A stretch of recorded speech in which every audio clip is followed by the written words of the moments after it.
Bismillahirrahmanirrahim. Elhamdülillahi Rabbil alemin. Sallallahu ala nebiyyina Muhammedin ve ala alihi ve sahbihi ecma'in. Ve men tebi'ahum bi ihsanin ila yevmiddin. Rabbi şrah li sadri ve yessir li emri ve ahlul uqdeten min lisani yefkahu qavli. Əziz və möhtərəm qardaşlar, Allahdan istəyirəm ki, bu məclisi hər bir müslümü faydalı etsin və xüsusilə də qiyamət günü Allah Teala bizim lehimizə etsin. Deməli, əziz qardaşlar, övladların tərbiyəsi ilə bağlı olan kitabın bu gün nəhayət sonuncu əsasını danışacağım. Allah Teala hər birimizi eşidib faydalanan qullarından etsin. 10-cu əsas, əziz qardaşlar, ünvanı gözəl örnəkdir. Gözəl nümunə olmaqdır. Bu barədədir. Müəllif buyurur ki, övladların tərbiyəsində 10-cu əsas, gözəl örnək dedikdə, həmin bu örnək, həmin bu nümunə ən mühüm və ən böyük əsaslardan biridir. Xüsusilə valideynlərin öz övladlarına qarşı gözəl nümunə olmasıdır. Hər bir valideyn, istər kişi, istər qadın olsun, hər bir ata və ana öz övladına qarşı gözəl nümunə olmalıdır, qudvə olmalıdır, örnək olmalıdır. Fikir verin, əgər valideyn, ata və ana övladına hər hansı bir xeyir əməli tövsiyə etdikdə, mütləq birinci o xeyir əmələ özü həris olmalıdır, özü can atmalıdır onu yerinə yetirməyə. Eyni zamanda da valideyn, ata və ana övladına hər hansı bir şeyi qadağan etdikdə, xüsusilə günah və şər əməllərdən ən birinci başlıca özü şər və pis əməllərdən özü uzaq durmalıdır. Bu əsas meyardır, əziz qardaşlar. Hər bir müsəlman, hər bir ata və ana buna riayət etməlidir. Əgər belə olarsa, təbii ki, mütləq olaraq övlada müsbət təsir göstərəcək. Yox, əksi halda, əgər valideynin sözü bir tərəfdə, əməli digər tərəfdə olarsa, bu heç də yaxşı nəticə verməyəcək. Valideynin sözü və əməli üst-üstə düşməzsə, övladlarda nə baş verəcək? Mütləq böyük bir ziddiyyət yaranacaq və həmçinin çaşqınlıq yaranacaq. Və belə olduğu halda da övladlar öz valideynlərindən hər hansı bir tövsiyəni, nəsiyyəti və onların gözəl yönləndirməsini qəbul etməyəcəklər. Və daha doğrusu fayda verməyəcəkdir. Valideyn öz övladına hər hansı bir xeyir əməli tövsiyə etdikdə, pis əməldən çəkindirdikdə və nəsiyyət etdikdə, öyüd nəsiyyət, o valideynin nəsiyyətinin faydası olmayacaq evlada.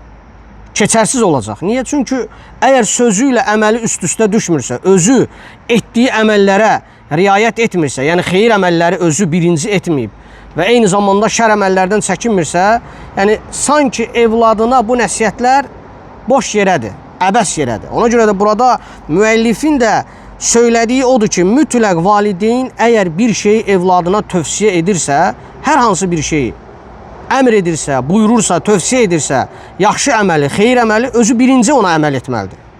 Eləcə də şər əməldən övladını çəkindirdikdə, valideyn birinci özü ondan çəkinməlidir ki, hətta fayda olsun. Əgər belə olmazsa, deyir, övladlar deyir, valideynin tərbiyəsini, ədəbini qəbul etməyəcəklər. Ondan olan o nəsiyyəti götürməyəcəklər. Faydasız olacaq. Fikir verin, burada bir cümlə işlədir. Deyir ki, insanların deyir, nəfsləri əməl etməyən və eyni zamanda öz dediyinə, öz sözünə əməl etməyən və həmçinin öz sözündən faydalanmayan şəxsin sözündən götürməməyə meyillənir. Çünki qəlblər deyir, yatmır onun söylədiyinə. Niyə? Çünki özü əməl etmir. Öz söylədiyi özünə fayda vermir. Və bu baxımdan da deyir, qəlblər deyir, nəyə meyillənir? Ona meyillənir ki, söylənən adamın özü faydalanmır və bu da ondan faydalanmır. Və burada bir misal verir. Deyir ki, bu hal deyir, özü də eyni xəstəliyə tutulmuş bir həkimin xəstəyə bir dərmanı tövsiyə edir. Lakin həmin həkimdir, o xəstəyə tövsiyə etdiyi, təyin etdiyi dərmana özü riayət etmir, əhəmiyyət vermir. O dərmanı önəmsəmir. Amma burada bir şey var. Sözü gedən həkimə gəldikdə müəllif bir şeyi zikr edir burada.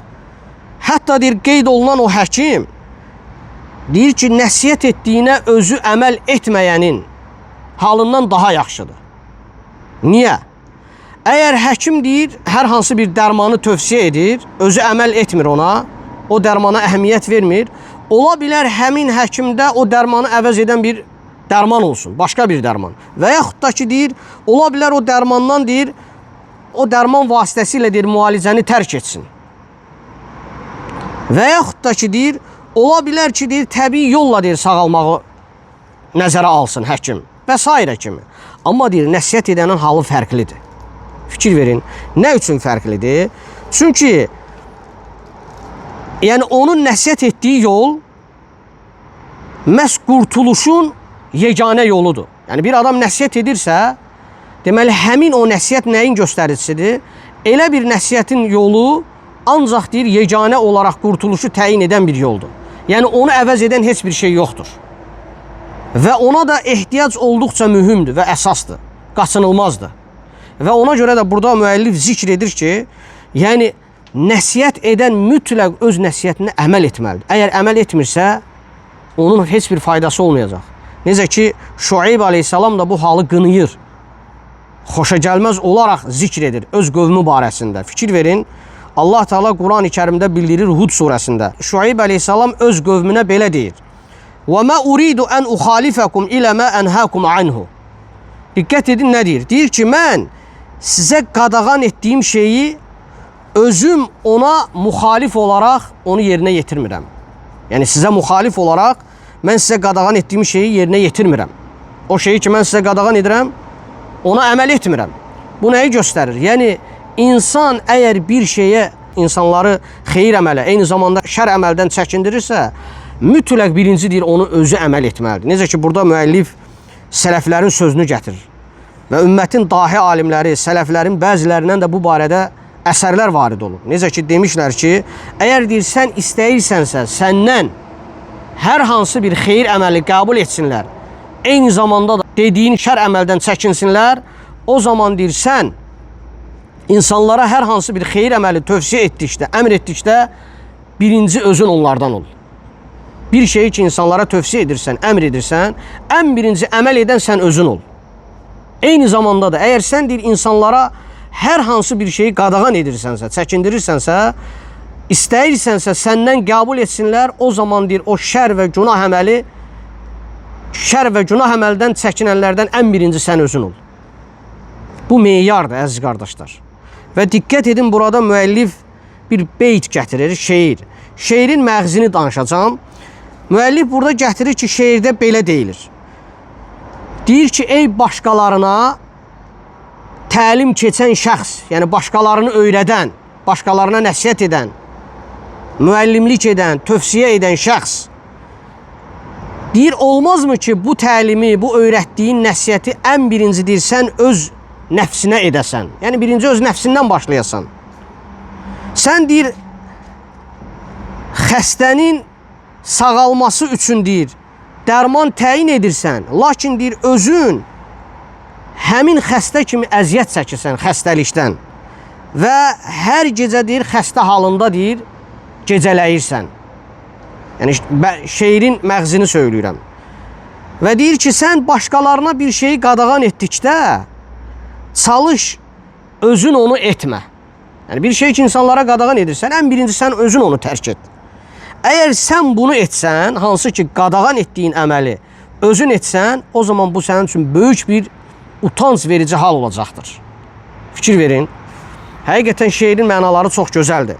Və sonra buyurur ki, həmin o şeirin arxasında qeyd olunur. Əvvəlcə deyir, sən birinci öz nəfsindən başla. Nədən? Öz nəfsində olan şər əməlləri nəfsindən uzaqlaşdır. Günahları nəfsindən çəkindir. Əgər sənin nəfsin o azğınlığı, pis əməlləri tərk edərsə, o zaman deyir, sən olarsan müdrik bir insan. Yəni, günahlardan uzaq edib, özünü, nəfsini təmizləyərsənsə, müdrik insan olarsan. Və o zaman deyir, sənin dediklərin də, söylədiklərin də qəbul olunar. Və həmçinin sən örnək alınarsan. Yəni, sənin dediklərin insanlar tərəfindən qəbul olunar, eyni zamanda da səni örnək götürərlər.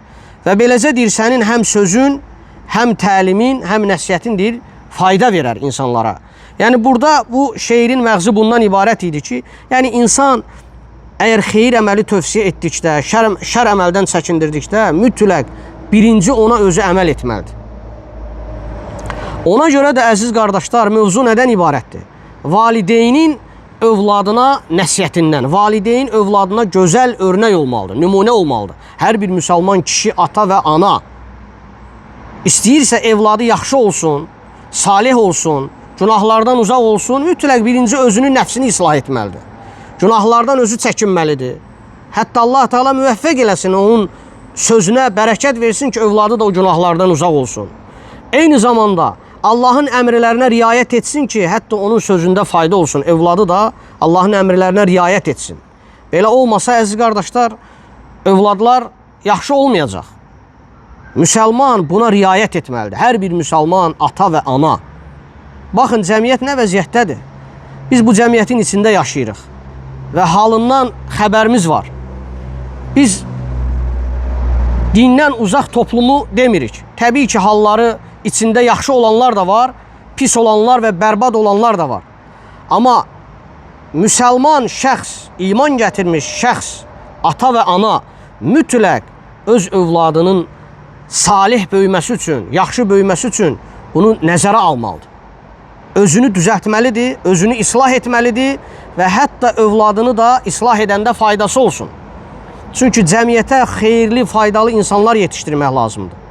Əməli salih övladlar, baxın cəmiyyətdə nə qədər İslam düşmənləri var, nə qədər İslama qarşı yönələn insanlar var. Ateistlər gecə gündüz, ondan sonra deistlər, feministlər, İslam düşmənləri hər tərəfdən İslamın üzərinə saldırıblar. Ona görə mömin ən birinci özü möhkəm olmalıdır. Dinində, əqidəsində, inancında, Allahın əmrlərini riayət etməkdə, qadağalarından çəkinməkdə və eyni zamanda da öz övladlarına gözəl şəkildə tərbiyə verməlidir ki, o övladlar da sağlam inanc üzərində böyüsün. Allaha yəqinliklə iman gətirmək üzərində böyüsün. Yoxsa əgər valideyn uşağının, evladının başını buraxanda, qardaşlar, vallahi yaxşı nəticə verməyəcək, acı nəticə verəcək. Baxacaq ki, övlad böyüyüb, sabah deist olub və ya ateist olub və ya feminist olub. Allah qorusun. Yəni, müsəlman buna riayət eləməlidir. Niyə mən bu şəkildə deyirəm? Çünki yaşayırıq bu cəmiyyətdə, acı halı yaşayırıq. Surətli şəkildə cəmiyyətin pozulması gedir. Ona görə müsəlmanlar buna riayət etməlidir. Öz dinləri üzərində möhkəm olmalıdır. Övladların islahı üçün, xeyirli evlad olması üçün mütləq çalışmalıdırlar. Birinci öz nəfslərindən başlamalıdır ki, hətta fayda versin övladına o nəsiyyəti, o tövsiyəsi. Fikir verin əziz qardaşlar. Fudeyl ibn İyad rahiməhullah, Allah rəhmət eləsin, böyük şəxsiyyətlərdən olub. Ümmətin dahi şəxsiyyətlərindən eşitmişsiniz. Tabiin olub. Eyni zamanda da Məlik ibn Dinar. Malik ibn Dinar da böyük şəxsiyyətlərdən olub. İslamın dahi şəxsiyyətlərindən hər ikisi tabiin olub. Diqqət edin, Fudeyl ibn İyad buyurur ki, bir gün Malik ibn Dinar namazını pis qılan bir kişini gördükdə ona belə deyir. Onun halına. Deyir ki, mən deyir, onun halına deyir, acıyıram. Ona deyir, mənim yazığım gəlir. Onun halına heyfslənirəm. Ətrafında olanlar deyirlər ki, ey Əbu Yahya, bu adam deyir, namazını pis qılır, amma sən isə deyirsən ki, mən onun ailəsinə acıyıram. Baxın, burada bir cümlə işlədir. Qızıl hərflərlə yazılan cümlədir. Fikir verin, nədir? İnnəhu kəbiruhum. Çünki deyir, o, onların böyüyüdür. Kimin? Ailəsinin böyüyüdür. وَمِنْهُ يَتَعَلَّمُونَ. Onlar deyir, ondan öyrənirlər. Qardaşlar, inanın, möhtəşəm bir cümlədir. Yəni, bu cümlə özü özlüyündə həqiqi mənada gözəl bir cümlədir. Hər bir valideyn üçün örnək götürüləcək, dərs çıxarılacaq cümlədir. Onun halına niyə acıyır? Namaz qılanın halına. Çünki deyir, o evin böyüyüdür. Onlar da deyir, ondan öyrənir. Ona görə evdə böyük olan ata və ya ana əgər ibadətində doğru, düzgün qaydalara riayət etsə və eyni zamanda da digər ibadətləri, tək namazı yox, ibadətləri, itaəti, sözü, əməli doğru şəkildə olsa, mütləq o evlada da təsir edəcək, yaxşı mənada. Əksi halda, əgər valideyn namazına səhlənkar yanaşsa, necə gəldi, qaydalara riayət etməsə və ya sözü ilə əməli üst-üstə düşməsə, namazında, ibadətində, yəni ümumiyyətlə həyat tərzində Allah və Rəsulunun buyurduğundan kənara çıxıb həyatını sürsə, o övlada da o şəkildə təsir edəcək, mənfi təsir edəcək. Ona görə müminin üzərinə düşən mütləq nəyə riayət etməlidir? Allahın buyurduqlarına, eyni zamanda Peyğəmbərinin buyurduqlarına. Çünki bilmək lazımdır ki, əziz qardaşlar, xoşbəxtlik də, səadət də əsas Allahın və Peyğəmbərinin buyurduğundadır. Əsl xoşbəxtlik bundandır, bunun daxilindədir, Allah və Rəsulunun buyurduğunda. Yəni, xoşbəxtliyi başqa yerdə axtarmaq olmaz. Həm dünyada, həm axirətdə. Bu xoşbəxtliyə çatmaq üçün, insanları dinlərindən uzaqlaşdırmaq üçün səy göstərirlər dinsizlər və İslam düşmənləri. İnsanların dininə və inancına hər cür söz atırlar, təhqir edirlər, aşağılayırlar, hər cür insanlar çıxıb. Sərsəm-sərsəm sözlər deyirlər, üzr istəyirəm ifadəmə görə. Biri psixologdur, biri ateistdir, biri hamısı Allahın düşmənləridir, bir mənalı olaraq. Və bu cür deməyimdə məqsəd nədir? Yəni, onlar gecə-gündüz dayanmadan İslama qarşı bir həqarət eləyirlər. İslama qarşı yönəliblər. Ona görə mömin, kişi və qadın öz dinində möhkəm olmalıdır. Övladlarını yaxşı, sağlam şəkildə, doğru inanc üzərində böyütməlidir. Hətta valideyn öldükdən sonra o övlad onun üçün dua edən övladlardan olsun. Baxın, müəllif nə deyir? Deyir ki, fikir verin, çox gözəl, möhtəşəm bir cümlədir. Deyir, övladlar üçün, övladların valideynləri özlərinə örnək götürməkdə, o valideynlər Allahın əmrlərini tərk etməkdə, vacib etdiyi əmrləri tərk etməkdə, eyni zamanda Allahın qadağan etdiyi günahları icra etməkdə, yerinə yetirməkdə örnək olmaları nə qədər də deyir, böyük cinayətdir. O valideynlər öz övladlarına Allahın əmrlərini tərk etməkdə və həmçinin Allahın qadağan etdiyi günahları yerinə yetirməkdə, örnək olmaqda, nümunə olmaqda nə qədər də deyir, böyük cinayətdir. Həqiqətən çox möhtəşəm sözdür. Yəni, bir valideyn Allahın əmr etdiyi əmrlərə ehmal yanaşırsa, önəmsəmirsə və riayət etmirsə, o evlad nə götürəcək valideyndən? Eyni zamanda valideyn, söhbət müsəlman, iman gətirən valideyndən gedir, əziz qardaşlar. Cahil toplumun içərisində ibadət etməyənlər var. Bizim bu nəsiyyətimiz və muizəmiz və bu danışığımız kimə aiddir? İman gətirən valideynləri, ibadət əhli olan valideynlərə aiddir ki, o valideyn əgər günah əməllər etməkdə öz evladlarına qarşı bir dırnaq arası nümunə olurlarsa, nə qədər də deyir, böyük cinayətdir. Əgər valideyn günah əməllər edərsə, gecə-gündüz günah işləri üzərində həyatını sürərsə, o övladın aqibəti necə ola bilər? Əlbəttə yaxşı olmaz. Nə üçün, əziz qardaşlar? Çünki övladlar öz valideynlərinin davranışlarından təsirlənərək böyüyürlər. Hər bir övlad, istər qız uşaq olsun, istər oğlan uşaq olsun, onların həyat tərzi necədir? Daimi valideynlərinin yanındadır. Və buna görə də onlar məhz öz valideynlərinin təsiri altında böyüyürlər. Valideyn necə əməl edirsə, nə danışırsa, nə söyləyirsə evdə, övladlar ondan təsirlənir. Valideynin əxlaqından, ədəbindən, davranışından. Əgər valideyn, üzr istəyirəm, evdə əxlaqsız sözlər danışarsa, söyüş söyərsə, əməlləri pis olarsa və bu həyat tərzini yaşayarsa, əlbəttə o evdə o uşaqlara mənfi təsir göstərəcək. Əgər valideyn evdə öz həyatını gözəl şəkildə sürərsə, ailəsi ilə, övladları ilə, həyat yoldaşı ilə, Allah və Rəsulunun buyurduğu şəkildə, həyatını gözəl şəkildə, əxlaqa, ədəbə riayət edərsə, o evladlara da müsbət təsir göstərəcəkdir. Ona görə bax, bu tövsiyələr mühümdür, əziz qardaşlar. Fikir verin, Allah Teala daimi məzəmmət edib İsrail övladlarını. Nə üçün? Allah onlara kitab göndərmişdi, onlar əməl etməmişdilər. Əgər bir insan bir şeyi tövsiyə edirsə, mütləq özü bayaq qeyd etdiyimiz kimi özü ona əməl etməlidir.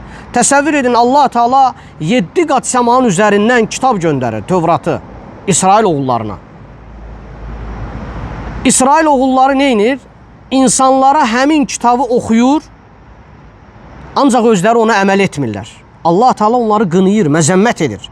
Diqqət edin, Allah Teala buyurur Bəqərə surəsində: "Ətəmurunən-nəsə bil-birri və tənsəvnə anfusakum." Deyir ki, siz insanlara xeyir əməllər etməyi, yaxşı əməllər etməyi əmr edirsiniz və özünüzü unudursunuz. Yəni siz insanlara xeyir əməlləri əmr edirsiniz, amma özünüzü unudursunuz. Və entum tətlunəl kitab. Halbuki deyir, siz kitabı oxuduğunuz halda. Allah Teala onlara kitab göndərir, Tövratı. Onlar kitabı oxuyurlar, insanlara xeyir əməl etməyi öyrədirlər, lakin özlərini unudurlar, əməl etmirlər. Daimi belə olub. İsrail oğulları Allahın onlara əmr etdiyi əmrlərə riayət etməyib özləri. İnsanlara söyləyib, lakin özləri əməl etməyib. Allah Teala ayənin sonunda buyurur ki, əfələ təqilun. Məyər deyir, siz dərk etmirsiniz, düşünmürsünüz.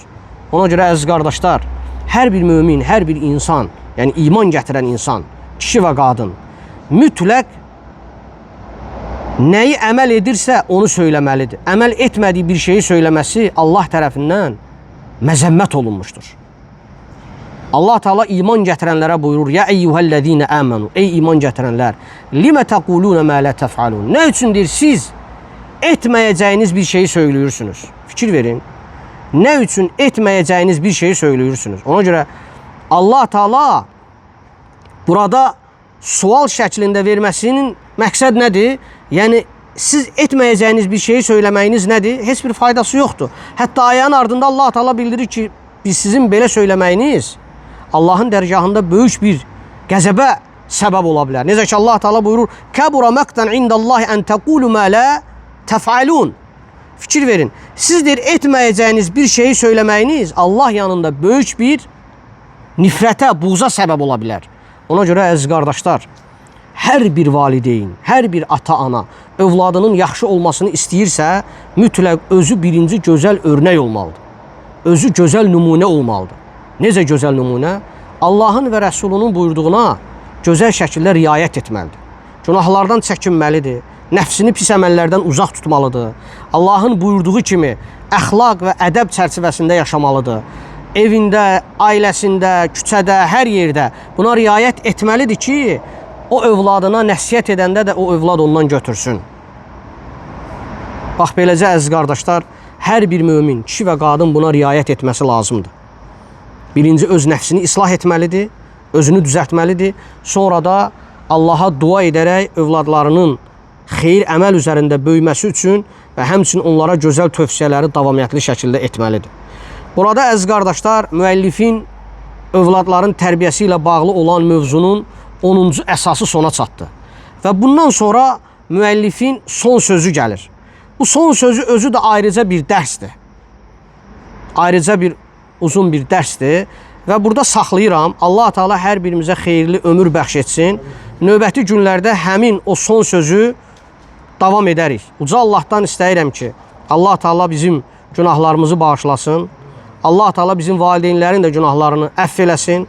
Övladlarımızı salih əməllər üzərində böyüməyə nəsib etsin.